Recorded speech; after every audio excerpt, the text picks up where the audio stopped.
All right, so today on our VFR 800, I want to work up here. I want to put the handlebar control switches on today and start work on that. But before I do that, I want to quickly address this rear brake caliper. So I had a couple questions in the master cylinder. I had a couple questions about, I've delinked this braking system. It used to have a whole bunch of extra hosing and stuff on it, and this proportional valve. This guy here, proportioning valve. And the proportioning valve used to live here, and I used to have a hard line that came from the front brakes to that proportioning valve, and then it would send a whole separate hose down to the rear brake caliper, this guy here. And then we had a secondary hose from the master cylinder, the rear master cylinder, that went from there to the brake caliper as well. And this guy has two openings on it. There's an opening here, which is in the center of the caliper, and this opening in the stock form supplied hydraulic fluid to one piston in the center of the caliper. Then there's this other opening on the side of the caliper, and this in the stock form supplied hydraulic fluid to two pistons on either side of the caliper. That's my understanding. And originally when you applied the front brake lever, you'd get hydraulic fluid just to the center piston only, and so you would get some braking on the back, but not full braking. And when you applied the rear brake pedal, you'd get hydraulic fluid to the two pistons on the ends of the caliper, and you'd get more braking pressure on the rear. And so when you delink them, you're basically losing the center piston altogether, unless you connect all three of them, and then you're supplying pressure to all three pistons. And this is actually the best way to do it, and I'll explain. This is the stock master cylinder. Supposedly this is 17 millimeter, the bore size in here, the size of the plunger inside. That's supposed to be 17 millimeter. I do not know what the size of the bore, the pistons are in here. That's pertinent information because there is actually a mathematical calculation, a ratio between the size of the bore on the master cylinder and the size of the bore on the pistons in total. That ratio tells you whether or not the braking system is going to essentially work. If your master cylinder is too big, you're going to get a very hard brake pedal feel because you're pushing more liquid, more hydraulic fluid, essentially quicker at one single time. Every time you push, you don't have to push this as far to push the same amount of fluid as you would if this was a smaller bore in here. You have to push this pedal down further. So what the result is that you'd have, with a bigger master cylinder, you have less brake pedal feel because you only push it a little bit and you've already stopped. You've already pushed all the fluid. So you get less brake pedal feel. With a smaller master cylinder, you push it down a little bit further. You have a little bit more control, essentially, of how much pressure you're applying to the brake pads in the back here. That's my understanding of it, and that's a much simplified version of it. The calculation I have yet to do on this, but from what I have been able to figure out from other people, from online, from somebody suggested looking at delinking brake kits that you can buy commercially. You put this little jumper link in here that joins these pistons together for a reason, and that is to compensate for this master cylinder, because this master cylinder was in the stock design pushing fluid to two pistons in the back and two pistons in the front. With the jumper cable, it is now pushing fluid to just three pistons in the back. So it's now a little bit oversized compared to the stock setup, stock braking setup. And I should, if I had ever run this thing in its stock form, I should feel the brake pedal should be a bit harder. But supposedly it's not too hard that it's not worth it, because this is basically the standard setup for delinking brakes on these VFRs. So I hope that makes sense and is clarifying for some people, for everybody, hopefully. At some point, it would be fun to do the calculations for a hydraulic system. This basically applies to any hydraulic system, braking or clutch. And on this bike, I do have both. And then on the front, I have swapped out the brakes on this, but I swapped out them in total. That was kind of how I got around that problem, was that I put an entire braking system off a different bike. The master cylinder I have is the same model year and everything off the same bike as these calipers, so it should work no problem. And that's how I got around having to do the math and then having to figure out, having to source a master cylinder for the front brakes that was properly designed to work with these calipers. I just took the whole system off another bike. So also, yesterday I was having a hard time getting this chain back on the bike, and it's because this bike has, in the rear of it, the single-sided swing arm has this little hub in the back here, and this hub has, the axle actually goes through the hub. There's a set of bearings inside the hub, and those bearings are offset sort of inside the hub. They're not directly in the center, so you can rotate that hub around and move the axle sort of back and forth, and that's your chain adjuster, is the ability to do that. And that you do that with a spanner wrench that goes right here. There's supposed to be teeth right here, and you can see mine are just chunked right off. You can see how that stuff is all busted up in there. There's supposed to be teeth in there. You're supposed to be able to get one of these type wrenches on there, a much larger version. You're supposed to be able to get in there, get those teeth, and just rotate that around. I cannot do that. I had two options. I could replace this whole, I could get some new teeth there, which is attached to the entire hub. So I need to get a whole new hub. A brand new one is like $270 to get a new one. I could get a used one for about $40. I've also been weighing the possibility. I've been trying to get to the point where I could test to see if this swing arm is twisted or in any way where it's misshapen, whatever, whether or not it's usable.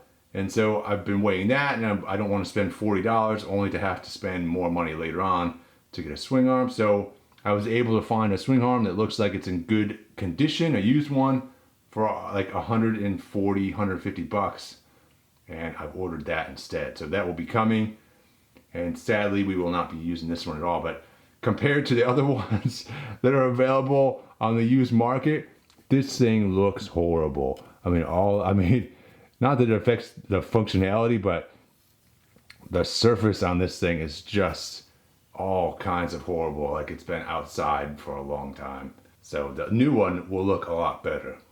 All right, so in here should be some parts. This should be our switches for our handlebars up there. Let's see if I can open it. There we go. All right, so again, these are used switches off a different Honda.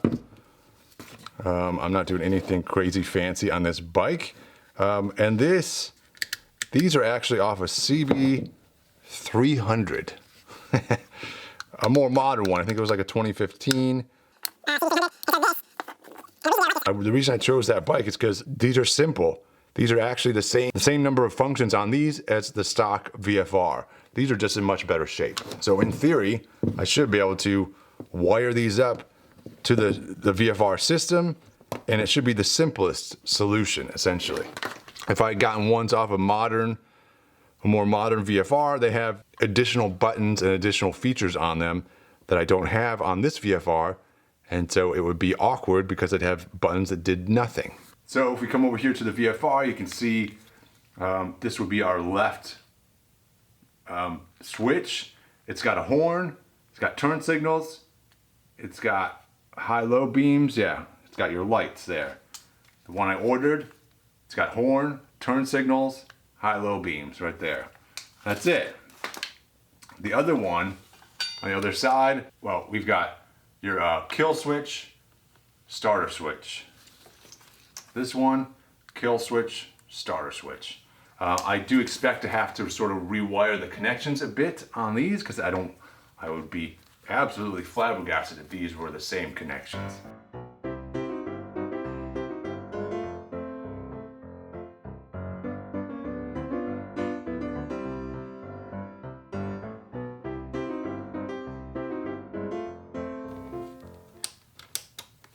yeah. All right, I've been struggling for like the last, 20 minutes or something like that to get this throttle cable disconnected down here at the throttle body down here. This has been not easy.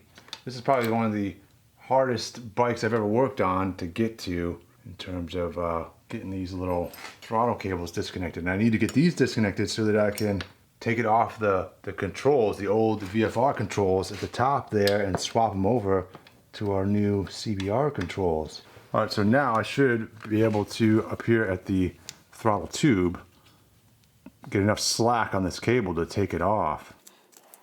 So yeah, otherwise I had no slack and could not get these off of here. This thing is still sort of, there we go. Aha, yes. So that's the old handlebar off and gone. Now I should be able to, all right, that cable is out. I should be able to unwind this one here. There we go. Now we got our cables. Hopefully they will work on our new switches. But now we've got access to the wires on this guy. We can see what is going on here. Maybe. Our starter switch seems to have 4 wires to it. The other one I thought had 2. Alright, so our old one has 4 wires. Our new one, starter switch, seems to only have 2 on it.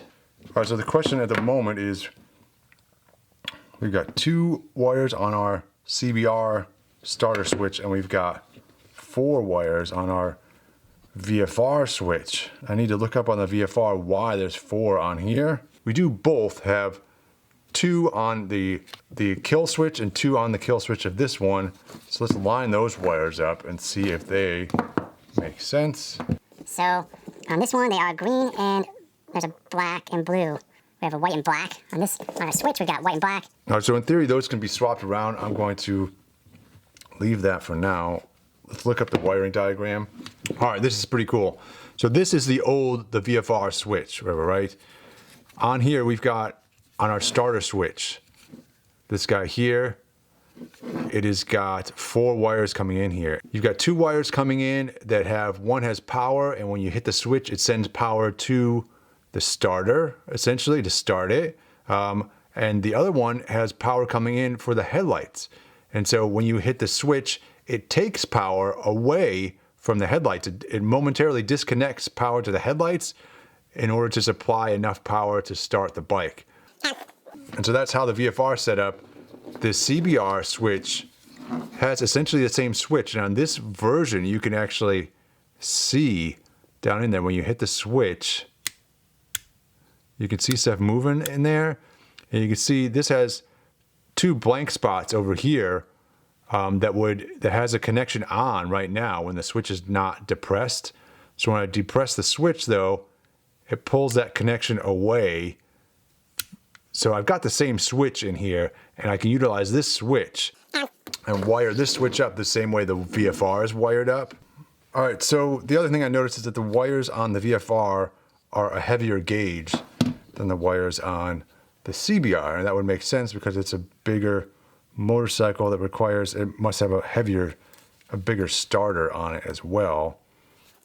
So I'm leaning towards cutting the wires off and just soldering them onto the new switches and doing stuff that way with the hope that the switches are capable of handling the higher amperage or whatever that the VFR would have.